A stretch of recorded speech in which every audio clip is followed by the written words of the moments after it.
Com.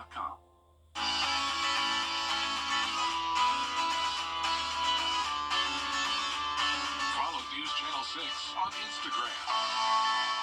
Live 5 for 6 is weather coverage you can count on.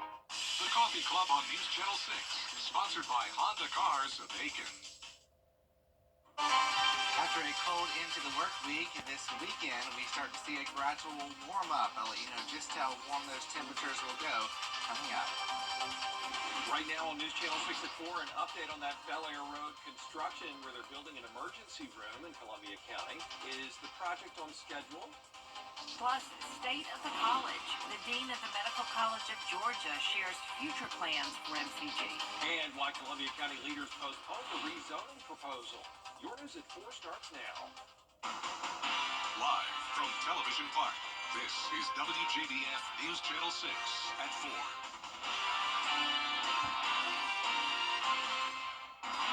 Good afternoon, everybody. I'm Brad Means. And I'm Jenny Montgomery. Thanks for joining us. Coverage you can count on begins with a new medical facility under construction in Evans. When it's finished, it'll be the first emergency room in Columbia County. Bria Smith is live now with more on Doctors Hospital's latest project. Bria. That's right, you guys. And actually, if you take a look behind me, right now we're currently standing on the foundation of what will soon be Doctors Hospital new freestanding ER right here in Evans. Now, the site is located at the intersection of North Bel Air Road and Harford Farm Road. You may remember the old Fats Cafe stood here for many years. While winter weather earlier this year slightly delayed progress, contractors and Doctors Hospital CEO say they're still expecting an on-time finish date. The freestanding ER will have 11 treatment rooms. That includes a trauma room. It will also have the full complement of services that the community is used to seeing in an emergency department, such as CT, X-ray, as well as laboratory and pharmacy services. So it will truly be a destination where people can go for the emergency care that they need.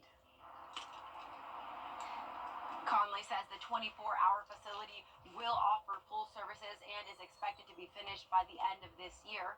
For now, reporting live in Evans, Bria Smith, WJBF, News Channel 6. All right, Bria, thank you for that report. The Medical College of Georgia continues to grow. That was the message at the annual State of the College address today. News Channel 6's Kim Vickers was there.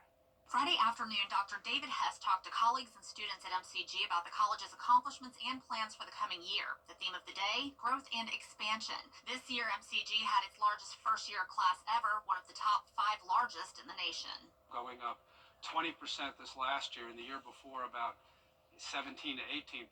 So we've had, close to a 40% growth over 2 years. That growth spreading far outside of Augusta. I think one of the points I want to make is how well-developed our regional campus system is, but it requires partners, which are health systems that provide, student support to us and an opportunity for students to learn. Dr. Hess briefly discussed meeting with local leaders to try and secure funding for a new research facility. It's something Wellstar MCG Health's president says is needed at MCG, not just because of the state of the current building. Our focus with research from a healthcare systems perspective is to help get the research from the bench to the bedside.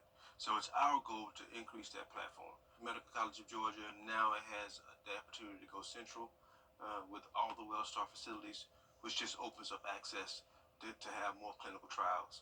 So that's a big win for all of us.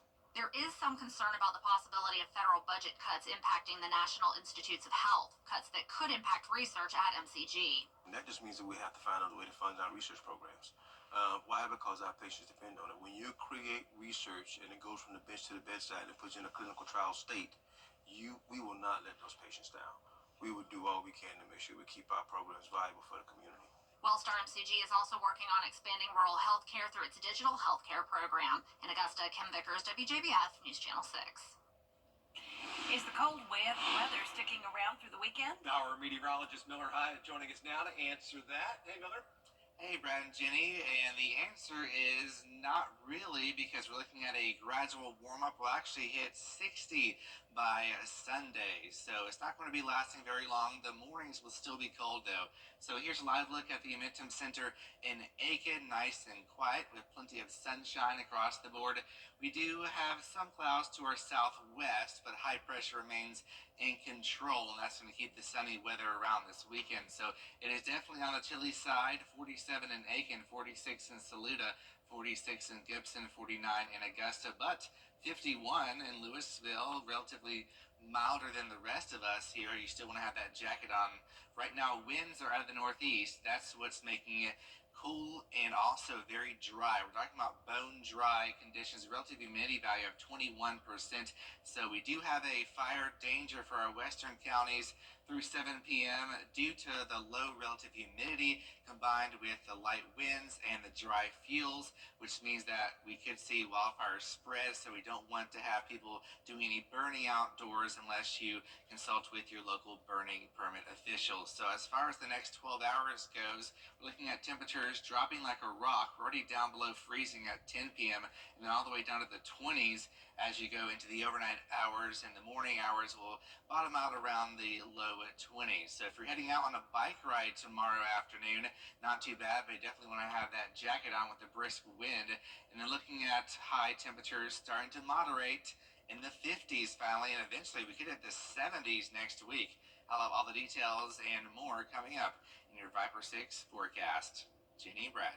Miller, the Columbia County Planning Commission is reviewing a request for rezoning for the Brightside cottage homes. The developers are hoping to build more than 123 cottages across from Mullins Colony in Evans. The homes would range from 640 to 1,360 square feet and would include amenities like a pool, fitness center, and pickleball courts. But the discussion on the proposal was postponed until March 20th because of a request for more time. We're due to staff comments on trying to work through some of those issues that we identified on the initial reviews, so they'll have better information. We'll let you know what happens with this issue when they bring it back up again. Mardi Gras is almost here, and there are a few events coming up if you want to have the Mardi Gras experience here in Augusta. The owners of Bike Baby moved from New Orleans to Augusta 4 years ago. They wanted to bring the Mardi Gras experience here, so they started a masquerade ball 3 years ago, and now they're growing the event into Augusta's own Mardi Gras season with a ball, parade, and Fat Tuesday food and music festival at the Augusta Common. So to the Augusta area, just the culture, just the Mardi Gras culture. Again, I grew up on Mardi Gras. I've marched in parades. I've been to many, Mardi Gras festivities and stuff. And we just want to bring just that vibrant culture here to Augusta. The masquerade ball is on March 28th, and the parade and festival is on March 1st. Expect some traffic disruptions in parts of Augusta tomorrow because of this year's half marathon. The race starts and ends at the AU Somerville campus on Walton Way. The half marathon will begin at 7:15, followed by the 10K and 5K at 7:45. Traffic impacts will be seen around the Augusta Canal, Somerville, and the Lakemont, Lake Olmsted area. The Richmond County Sheriff's Office will reopen intersections as soon as the last runner has passed. How healthy is Georgia compared to other states? Well, that's the focus of the next edition of the Means Report. We'll take a look at the brand new Healthy Georgia Report. Augusta University publishes that study every year. It takes a look at health issues and how Georgians are doing when it comes to wellness. This year's report includes stats on vaping. And you found that Georgia had a lower rate of vaping than other places? I thought all kids vaped. Tell me about those findings. So in general, the rates are comparable when you compare the population as a whole.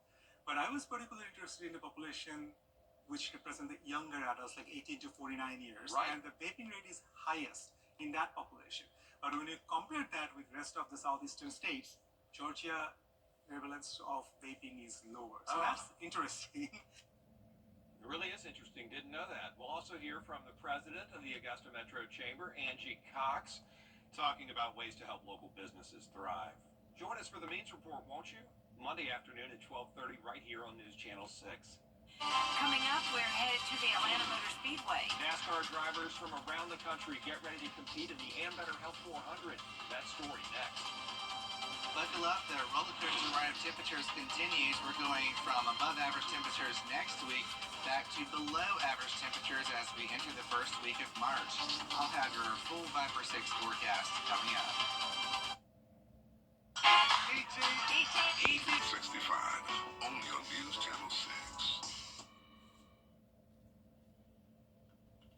A live look now at our Skyview cam at the Atlanta Motor Speedway over in Hampton, Georgia, where the action kicks off today for both the NASCAR Xfinity and Cup Series drivers. In the real world, a 3-second following distance is considered to be safe. In the NASCAR world, despite driving way faster, there is no such thing. In 2022, Daniel Suarez became the first Mexican-born driver to win a Cup Series race when he reached victory lane in Sonoma. But his second career Cup Series victory last February in Atlanta was also quite memorable. Yeah, look at that. Suarez went 3 wide all the way to the checkered flag with former Cup champs Ryan Blaney and Kyle Busch and got the win. With the difference between first and third, a NASCAR record, 7/1000ths of a second. I feel very, very lucky that I was the one that won the race, because let's be real, you know, when we exit of corner number 4, any of us could have won the race. I mean, it was so close. It's not like I did a better job than them. It was just timing. And the fact that we didn't wreck, we did a great job. I'm just very happy that I was the one that won the race. Yeah, and a side note here about Suarez, he drives for Track Horse Racing, a team co-owned by global music star Pitbull. Pitbull, Mr. Worldwide. Hey, if you want to watch some racing this weekend in Atlanta, and why wouldn't you? The Xfinity Series race is live on the CW6 tomorrow, the Cup race Sunday. Due to technical difficulties, part of our Black History special did not air last night. The full version will be re-aired tomorrow night. And we invite you to join Dee Griffin and Carlton T. Clay as News Channel 6 honors local Black history makers right here in the CSRA, and a great performance like this one.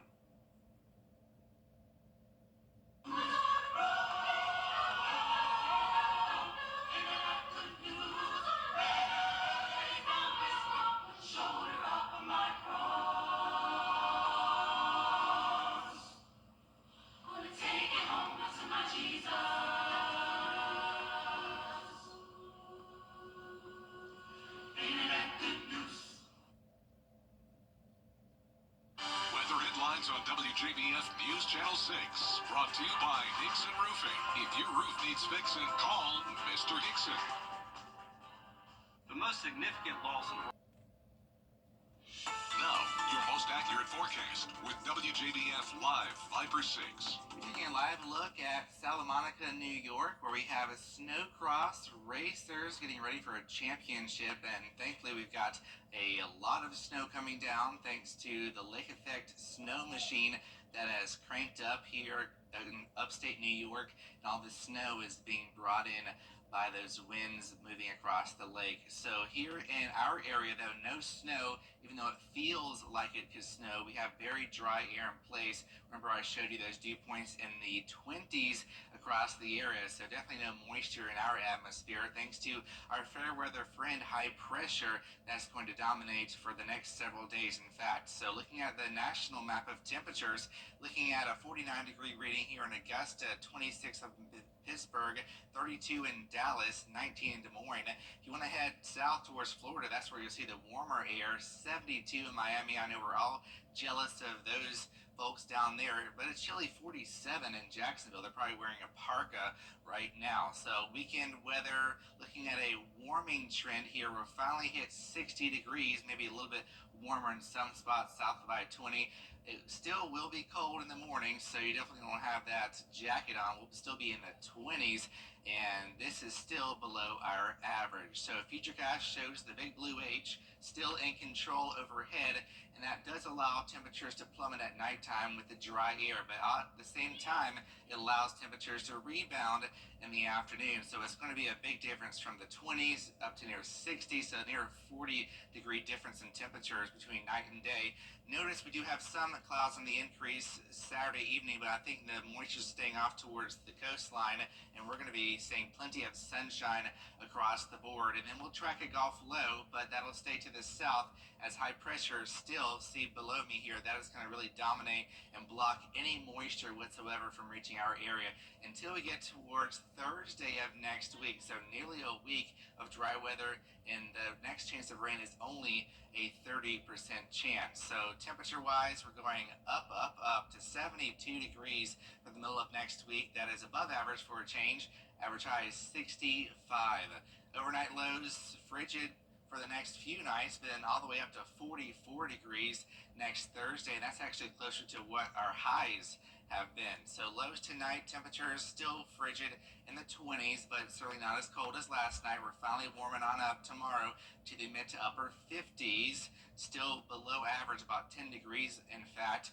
Looking at our 10-day forecast, you'll see that we do have that rain chance next week, followed by another shot of cold air as we go into next weekend. So it looks like March will start on a colder note than what we're seeing this upcoming week. In like a lion, out like a lamb.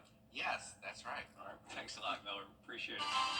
Some Columbia County teenagers are preparing for a state competition. Coming up, hear from the girls of Greenbrier and Evans High Schools as they get set to face each other in a dance-off. Is your path? Today we bring you the profile of a hero. Marine Private First Class Gomer Pyle. Heroes come in all shapes and sizes. But this hero is a musical Marine.